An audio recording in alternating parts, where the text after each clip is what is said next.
প্রিয় বন্ধুরা, তোমরা যারা 2024 সাল অর্থাৎ এই বছর মাধ্যমিক পরীক্ষা দিয়েছো, দেখো পরীক্ষা শেষ হওয়ার পর আমাদের প্রত্যেকের মনে একটা জিনিস কাজ করে যে পরীক্ষা তো আমি দিয়ে এসেছি, কত নাম্বার আমি পাবো।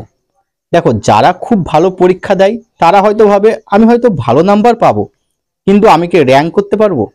আমার স্কুলে র্যাঙ্ক করতে পারবো, বা আমার পাড়াতে র্যাঙ্ক করতে পারবো, বা ব্লক বা জেলায় কি র্যাঙ্ক করতে পারবো? অনেকে ভাবে যদি আমি মাধ্যমিকের টপ 100-র মধ্যে থাকতে পারি। আর যারা মিডিয়াম পরীক্ষা দেয় তারা আবার ভাবে অন্যরকম। তারা ভাবে কত নাম্বার আমি তুলতে পারবো, ফার্স্ট ডিভিশনটাকে অন্তত পাবো, বা কোনো সাবজেক্টে কি লেটার্স পাবো। আর যারা মোটামুটি পরীক্ষা দেয়, বা যাদের ধরো একদম পড়াশোনা ঠিকঠাক করেনি, পরীক্ষা দুদিন আগে পড়ে পরীক্ষা দিয়ে এসেছে, তাদের টেনশন থাকে পাস কি করে যাব, পাস করলে ভাই আমি বেঁচে যাই।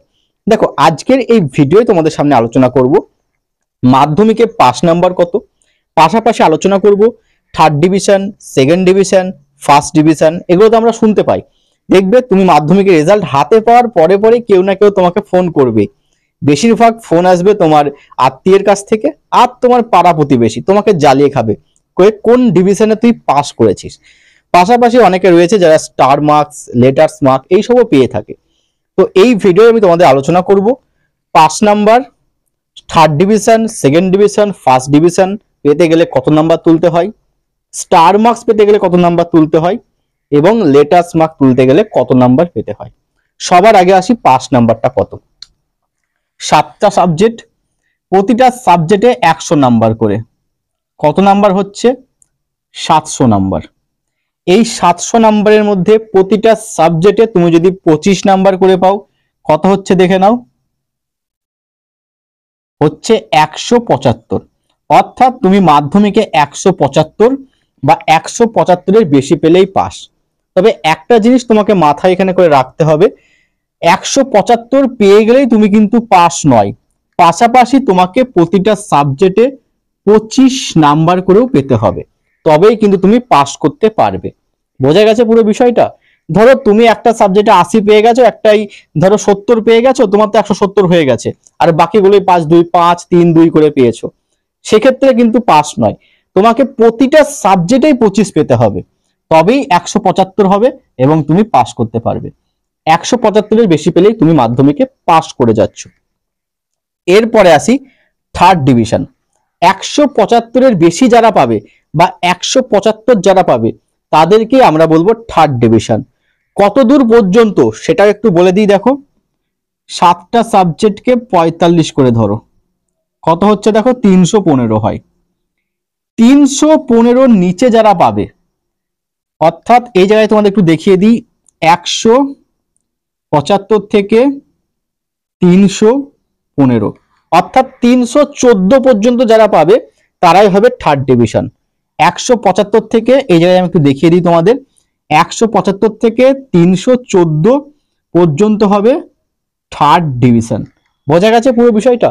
যেই তুমি 315 পেয়ে যাবে, তোমাকে কিন্তু আর থার্ড ডিভিশন ধরা হবে না, তখন তুমি চলে যাবে সেকেন্ড ডিভিশন।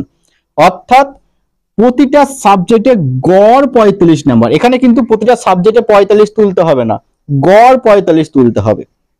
অর্থাৎ কোনো সাবজেক্ট তুমি বেশিও পেতে পারো, কমও পেতে পারো। 315 বা 315-এর বেশি পেয়ে গেলে তুমি হয়ে যাবে সেকেন্ড ডিভিশন। বোঝা গেছে?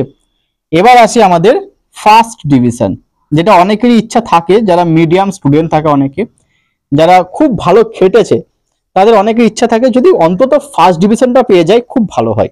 দেখে নাও ফার্স্ট ডিভিশন কততে। ফার্স্ট ডিভিশনের ক্ষেত্রে তোমাকে প্রতিটা সাবজেক্টে গড় 60 নাম্বার করে, কত হচ্ছে বলতো, 420। অর্থাৎ তুমি 420-র বেশি পেয়ে গেলেই, 420-র বেশি পেয়ে গেলে তুমি হয়ে যাবে ফার্স্ট ডিভিশন। তাই 1 নাম্বার যদি কম হয়ে যায় 420, সেটা কিন্তু আবার সেকেন্ড ডিভিশন হয়ে যাবে। ফার্স্ট ডিভিশন শুরু হচ্ছে 420 থেকে। বোঝা গেছে? 420 থেকে তোমার হয়ে যাবে ফার্স্ট ডিভিশন। এখানেও একই গড়, এখানেও মাথায় রাখতে হবে, এখানে গড় 400, গড় 60 নাম্বার বলা হয়েছে। অর্থাৎ কোনো সাবজেক্টে তুমি বেশিও পেতে পারো, কোনো সাবজেক্টে কমও পেতে পারো, তোমাকে গড় 60 করে পেলেই তুমি হয়ে যাবে ফার্স্ট ডিভিশন। অর্থাৎ 420-র বেশি পেলেই তুমি ফার্স্ট ডিভিশন, বা 420 পেলেও তুমি হয়ে যাবে ফার্স্ট ডিভিশন। এবার আসি স্টার, যেটা অনেক ছেলে মেয়ের একটা স্বপ্ন থাকে, স্টার মার্কস পেলে খুব ভালো হয় আমার। এই স্টার মার্কস কত নাম্বার থেকে শুরু হয়?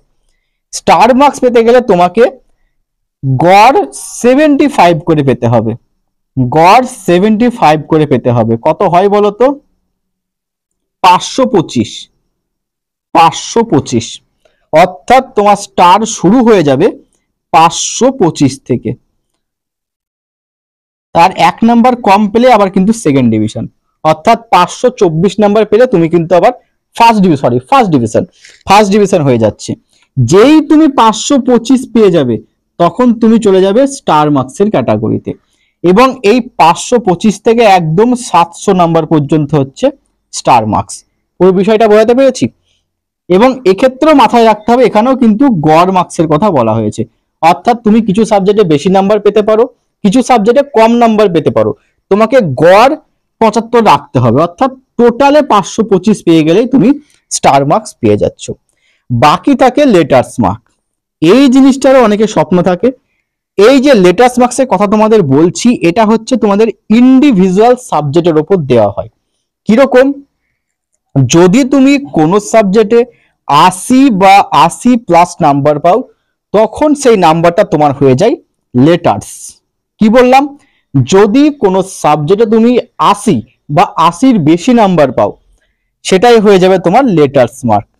এবার দেখো, লেটার্স মার্ক কিন্তু সবাই পেতে পারে, এটা কিন্তু কোনো রকম নাম্বারের বাধ্যবাধকতা নাই। তুমি যে যে সাবজেক্টে 80 পেয়ে যাবে সেই সাবজেক্টগুলো তোমার লেটার্সের সাবজেক্ট। বোঝা গেছে? দেখবো অনেকে জিজ্ঞাসা করে কটা সাবজেক্টে লেটার্স পেয়েছিস। তুমি যদি 3টেতে 80-র বেশি পাও, তুমি বলতে পারবে আমি 3টেতে লেটার্স পেয়েছি। যদি দুটোই পাও, বলতে পারবে দুটোই লেটার্স পেয়েছি। যদি একটাই পাও, বলবে একটাই পেয়েছি, আর না পেলে বলবে পাইনি। বোঝা গেছে পুরো বিষয়টা? তাহলে কি বললাম, পাস মার্কস কত বললাম? 175। তবে এক্ষেত্রে মাথায় রাখতে হবে তোমাকে প্রতিটা সাবজেক্টেই 25 তুলতে হবে, তবেই তুমি পাস করতে পারবে। থার্ড ডিভিশন কত বললাম? 175 থেকে 314, এর মধ্যে নাম্বার থাকলে হয়ে যাবে তোমার থার্ড ডিভিশন। সেকেন্ড ডিভিশন কি বললাম? 315 থেকে 419, এর মধ্যে তোমার নাম্বার থাকলে তুমি পেয়ে যাবে সেকেন্ড ডিভিশন। ফার্স্ট ডিভিশন কি বললাম?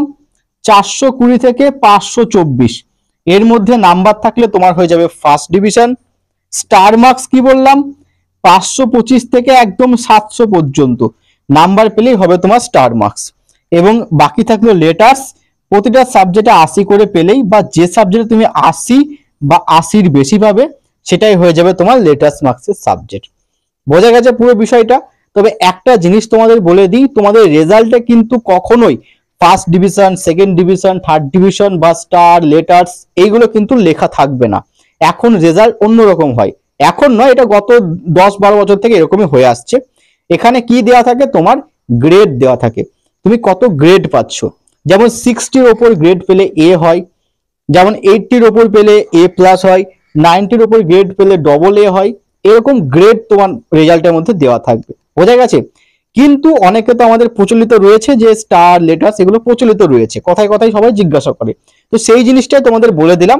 কেউ যদি জিজ্ঞাসা করে রেজাল্টের পর, তুমি কিন্তু তাকে এই জিনিসটা বলতে পারবে। আশা করি পুরো বিষয়টা বোঝা গেছে। তাহলে আজকের মতো এখানে ভিডিওটা শেষ করছি। সবাই ভালো থেকো, আর ভিডিওয় কিন্তু অবশ্যই একটা লাইক দিও, চ্যানেলটা কিন্তু অবশ্যই সাবস্ক্রাইব করে রেখে দিও। কারণ এই কারণে রাখতে বলছি, দেখো তোমরা যখন ক্লাস 11-এ উঠবে, তখন সেই সময় ফ্রি ক্লাস এই চ্যানেলের মধ্যেই করতে পারবে। ইতিহাস, ভূগোল, রাষ্ট্রবিজ্ঞান এই সাবজেক্টগুলো আমি তোমাদের পড়িয়ে থাকি। পাশাপাশি বিভিন্ন আপডেট রয়েছে, স্কলারশিপের আপডেট রয়েছে। যেমন তোমরা জানো 60% নাম্বার অর্থাৎ 420 পেয়ে গেলেই তোমরা কিন্তু 12,000 টাকার একটা স্কলারশিপ পেয়ে যেতে পারো। আবার সায়েন্স নিয়ে পড়লে 18,000 টাকার স্কলারশিপ পেয়ে যেতে পারো। তো এই সমস্ত আপডেটগুলো কিন্তু আমি দিয়ে থাকি। তো অবশ্যই চ্যানেলটা সাবস্ক্রাইব করে নেবে, এবং ছুটি কাটাও খুব ভালো করে। এবার ছুটি কাটানো মানে যে একদম ছুটিই কাটিয়ে দিবে তা নয়, পাশাপাশি অনেক কিছু কোর্স রয়েছে, সেগুলো শিখে রাখতে পারো, যেগুলো তোমার কিন্তু ভবিষ্যতে অনেকটাই কাজে লাগবে।